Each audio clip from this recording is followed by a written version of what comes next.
Hello viewers, আসসালামু আলাইকুম। কেমন আছেন সবাই? আমি আজকে আপনাদেরকে দেখাচ্ছি আমাদের মায়ের দোয়া পোল্ট্রি অ্যান্ড পুলেট ফার্মের শখের মুরগিগুলো। আপনারা ইতিমধ্যেই জানেন আমাদের এই মুরগিগুলোর শিডিউল অনুযায়ী ভ্যাকসিন সম্পূর্ণ। আমরা আজকে আপনাদের জানাবো বয়স অনুপাতে কোন কোন দিন কি ভ্যাকসিন আমরা করেছিলাম।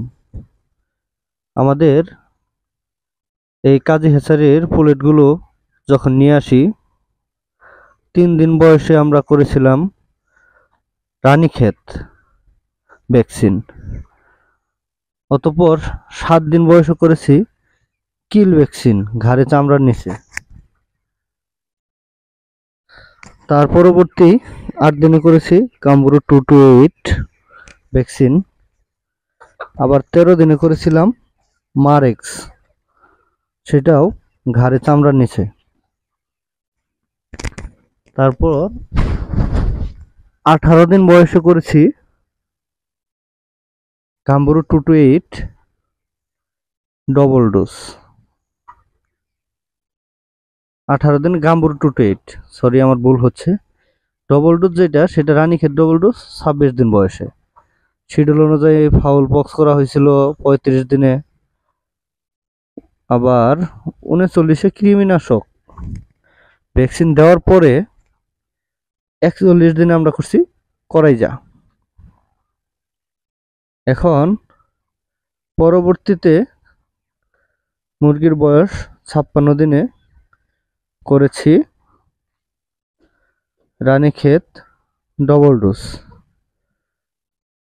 আমার প্রশ্ন হলো, আপনারা বলতে পারেন যে বার্ড ফ্লু কেন করলাম না?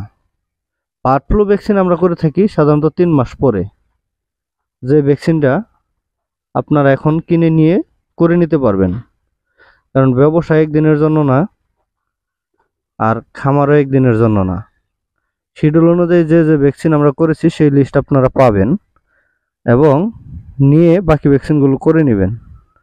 এখন আপনারা অনেকে বলে থাকেন যে আমাদের মুরগির দাম এত বেশি কেন? অবভিয়াসলি বলতে পারেন, অন্যান্য বাজারে মুরগিগুলোর তুলনা অনুযায়ী আমাদের এই মুরগিগুলো তো মাংসের জন্য না, এগুলো নিয়ে ডিম পাড়াতে হবে। একাদশে 18 মাস ডিম দিয়ে থাকে। এতগুলো ভ্যাকসিন করে এদেরকে ডিমের জন্য প্রস্তুত করা হচ্ছে। এরা 18 মাস ডিম দিবে একাদশে। বাজারে যে লাল ডিমগুলো আপনারা কিনে খান সেই ডিমটাই এই মুরগিগুলো দিবে। তাহলে বুঝতেই আছেন, জিনিস ভালো থাকলে দাম তো একটু বেশি থাকবে, এটা স্বাভাবিক। এই দেখেন কত সুন্দর মুরগিগুলো, ঠোঁট কাটা হয়েছে, মাথায় দেখতে পাচ্ছি আমি জুটি এসে গেছে। কিছু কিছু মুরগি এই যে দেখেন জুটি। এগুলো আর কিছুদিন পরে খাঁচায় দেওয়ার পরে মুরগিগুলো ডিম দিয়ে দিবে। ঠিক আছে, আশা করি আপনারা বুঝতে পেরেছেন। আপনারা সকল ভালো থাকবেন, সুস্থ থাকবেন, সুন্দর থাকবেন, এই আশাবাদ ব্যক্ত করে আমি বিদায় নিচ্ছি। আপনাদের যাদের কনফিউজ ছিল আশা করি বুঝতে পেরেছেন। ধন্যবাদ।